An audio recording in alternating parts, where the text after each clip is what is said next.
No blood, no glory. No glory, no blood. No blood. No glory. What was that all about? What are you doing with a knife? Did you kill my mother?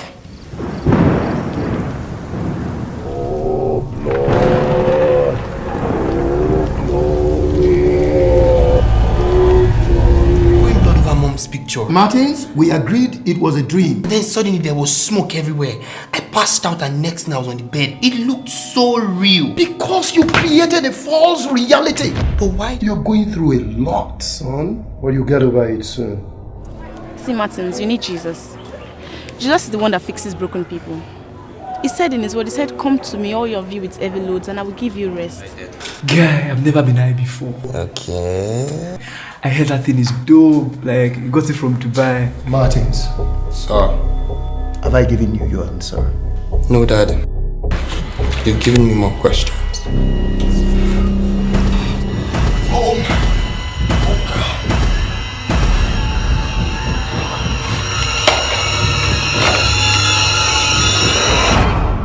Season 1, Episode 1 of Abattoir begins with Martins, narrating a story of a night of war and terror. A night that changed his life completely, which he will never forget. What really happened this night and how did it affect Martins? Follow us and let's enjoy this recap together. A quick disclaimer, this recap is for educational and entertainment only. It is not meant to replace the movie, neither should it stop you from watching the whole video on YouTube. Abattoir is produced by our favorite director and actor, Damilola Mike Bamiloye. If you are just coming across this channel, you should definitely subscribe by clicking on the subscription button and turn on the notification bell for more recap like this. Now, here is Martin's mom and her house help, Bassi, in a serious heat of argument. She accused him of stealing her money, but Bassi defended himself and he claimed he didn't steal any money from her. He claimed to have been serving her for 10 years and he never stole anything from her. But she insisted he must find the money, else he will pay for it with his salary. Here is the young Martins listening to music in his room, clueless of what is going on in the house. The argument became very serious and Martin's mom threw a plate at Bassi. This caught Martin's attention and he rushed to where he heard the sound. Martin's mom got really frustrated and told Bassi that he is fired and asked him to leave her house immediately. Martins tried to intervene by asking what transpired between them, but his mom shouted at him and asked him to go back to his room. The next thing we saw was a news report of the death of Mrs. Sandra Sawyer.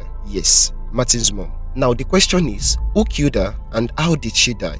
By the way, it is important you know that Martin's father, Chief Duro Sawyer, is a very wealthy and powerful politician. He is the national leader of the Grand Alliance Party. He made a statement through his media head that the death of his wife still remains a mystery to him. Is it really a mystery? Let's find out. Here comes the Inspector General of Police, who came personally to investigate the death of Mrs. Sandra Sawyer. The inspector interrogated Chief Duro Sawyer himself. He claimed neither him nor his son is capable of committing murder, leaving Bassi, the house help, as the prime suspect. Martins was also interrogated and he narrated everything that happened a night before between his mom and Bassi. Bassi was interrogated as well and he was arrested for the murder of Miss Sandra Sawyer based on the arguments they had together. It's very obvious Bassi is an uneducated man. Here is the full grown-up Martins waking up to his ringing mobile phone. He was called by a fellow colleague in a school where he works as a teacher. The man asked where Martins was and informed him that his students are frolicking around like sheep without shepherd. Unfortunately for Martins, he thought the day was Saturday, meanwhile it's actually Friday. He managed to get himself to the class and started the class by reminding the student the different kind of water bodies available. He further explained how tuna fish, for example, cannot survive in a freshwater environment, while a goldfish cannot survive in a saltwater environment. He said some of these students are in a wrong environment, while some of them are in a wrong relationship and friendship, and that is why they cannot function properly. Maybe like you, sir. He was interrupted by one of the students. Well,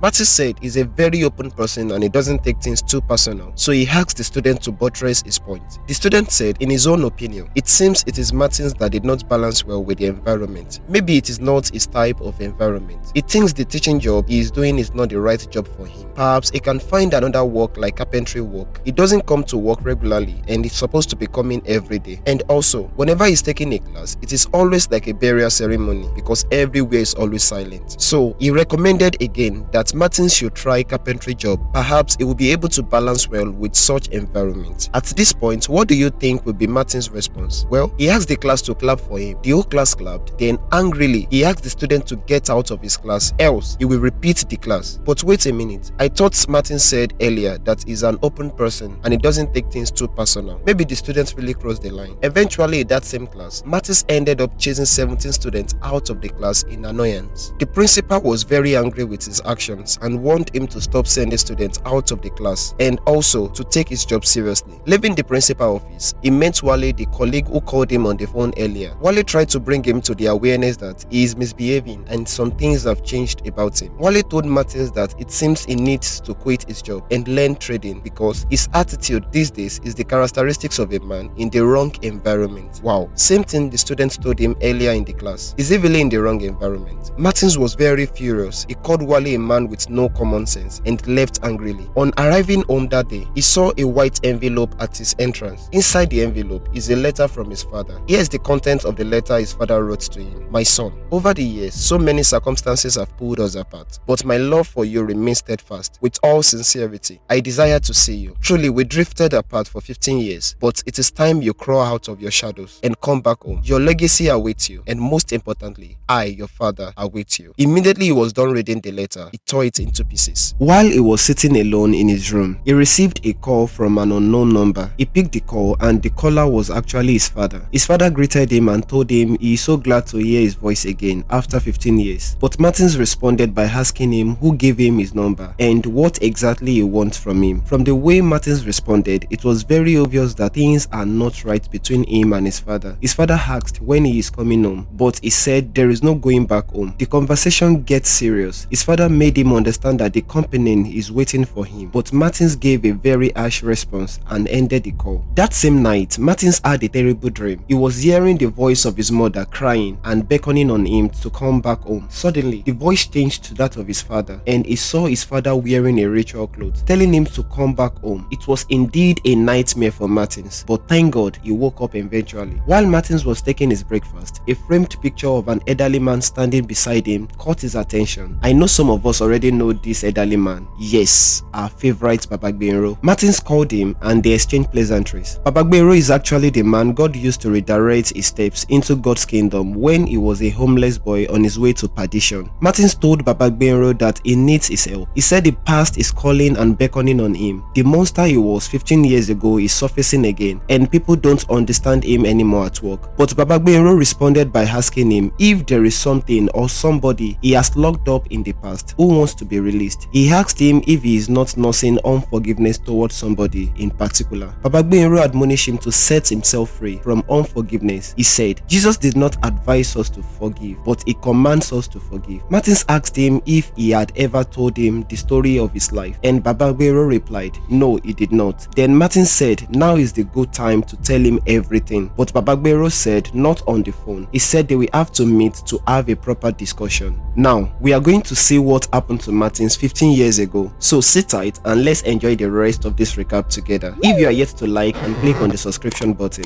please do that now. Thank you. Someone was knocking on Martins' door. Can you guess who the person is? Well, if your answer is Baba Gbenro, then you are absolutely right. They exchanged pleasantries and Martins offered him a seat. Now, Martins' past was shown. Here is the young Martins screaming and crying beside his mother, who was bleeding furiously. His father rushed in and saw his wife lying almost lifeless. He ordered Martins to go and get the doctor, and Martins rushed out of the room. Eventually, Mrs. Sandra Sonia gave up the ghost. Here comes the question again. Who killed her? Remember that at the beginning of this recap, I said Bassi, the house help, was arrested for the death of Mrs. Sandra Sonia. Yes, this is where he was arrested. After the arrest of Bassi, we saw the Inspector General of Police and Chief Duro Sonia greeting each other in a very strange and occultic way and recite an occultic creed. One blood, one soul, one heart, stands for all, speaks for all. The stars makes us who we are. No blood, no glory. No glory, no blood. The inspector called Chief Duro Sonia his brother and asked him to be very strong. At this point, it is very obvious that something suspicious is going on, but we won't jump ahead of ourselves. Meanwhile, Martins heard all the conversation between his father and the inspector. Martins was very confrontational. He asked his father if he killed his mother. He also asked him if he is a cultist, but his father asked him if he is insane. But Martins insists on knowing what the conversation was all about.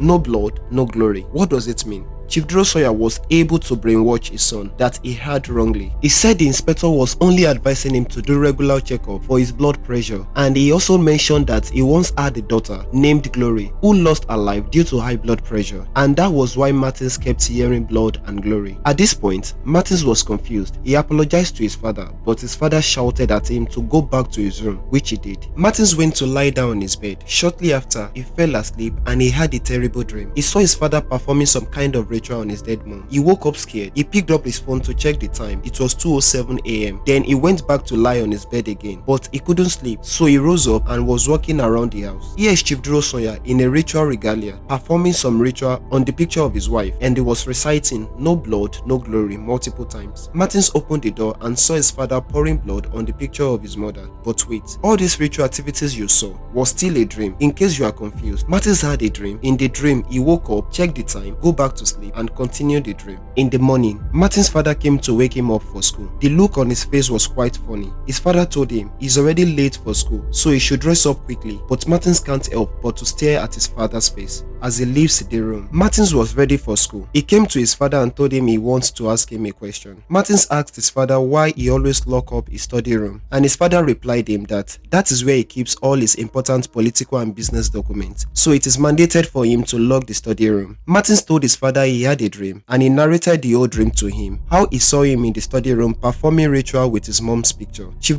Sawyer got angry and asked his son to follow him. He took him to the study room and opened the door. There was nothing like ritual. He asked if Martins would like to come in, but he said no. Here is Martins in class, lost in thought. The teacher asked the class a question. Everyone in the class raised their hands except Martins. Obviously, his mind is not in the class. The teacher asked him to answer the question, but he didn't even hear the question, talk less of giving an answer. So the teacher asked another student to answer the question, which he answered correctly. After the class, he was stopped by one of his classmates. She asked him if he is alright and extend her condolence regarding her mom's death. She said Martins' heart is broken and he needs help. She shared her personal story and told him Jesus can fix him, but Martins was distracted by his friend who called him a pharaoh and he left her. Here is Chief Sawyer in an argument with another politician on the phone. Martins returned from school. He greeted his father and asked him if they could talk. His father asked him to sit. He said after his mom died, he has been passing through some things. Things like what? His father replied. He said he can't get his mind off the ritual he saw. It looked so real and he kept hearing the same voice again and again. No blood, no glory. But his father said it was all a dream and he should forget about it. Here is Martins and his friend in school, planning to meet someone later in the evening. Martins asked if it is safe and his friend gave him an assurance that it is, and also asked him to come with enough money since his father is a wealthy man. So Martins went to his father's room and searched everywhere. Perhaps he will find some money to execute the plans he had with his friend. While searching, he saw a red cloth in the wardrobe, so he opened it and found the cloth, calabash and other ritual accessory he saw in his dream. He was surprised and confused at the same time. This brings us to the end of episode 1. Do watch out for episode 2 next week. Please subscribe if you have not. Thank you.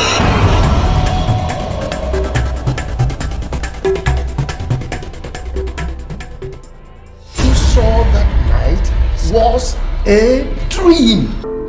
I'm on my way. Now you be this so. Nah, so. I go see you for the other room now. Oh, sure, I'll meet you for that side. I may be many things, but I am no monster. I do what I have to do to survive. I found the materials, Dad. What materials? So to answer your question, I got myself high and messed up to escape the reality of having a father who is either a ritualist or a psychopath.